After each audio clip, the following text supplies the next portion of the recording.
Good afternoon. Today is Thursday, March 24th. We had the regular meeting of the Grand Rapids Economic Development Authority today. We had a really lengthy meeting. We had a long conversation with the school district regarding a request that they've brought to us. The school district is attempting to remodel and repurpose the existing Southwest School, or I should say what used to be Southwest School, elementary school in the southwest part of town. They'd like to move their administrative offices there, and they'd also like to relocate the learning center activities that they're currently leasing from a private entity. There is the thought that the lease costs that they're currently incurring, along with some additional expense allocation, and that they can make some bond payments over time. So essentially, the state would bond for $2 million to complete this project. It's approximately a $4 million project, and they've asked the EDA to approve a resolution supporting a concept where the EDA would actually issue revenue bonds for $2 million. The school district would lease that building from the EDA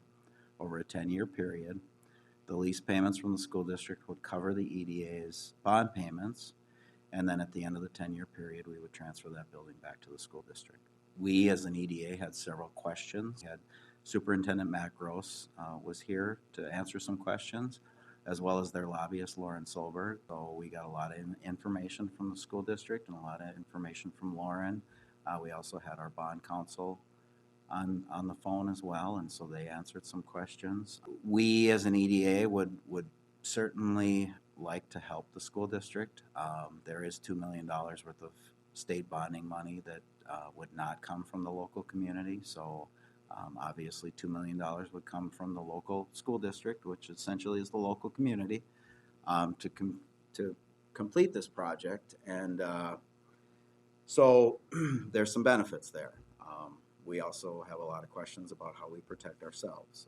We, as an EDA, have a capital projects fund, and that allows us to do different things to support and promote economic development.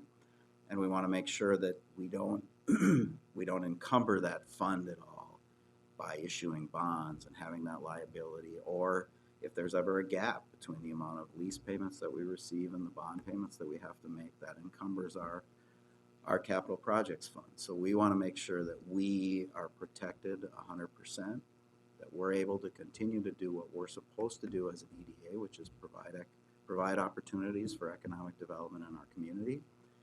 So we will continue this discussion. We did not make any decisions at this point. We tabled that discussion, and we'll hopefully have a special meeting next week to continue it.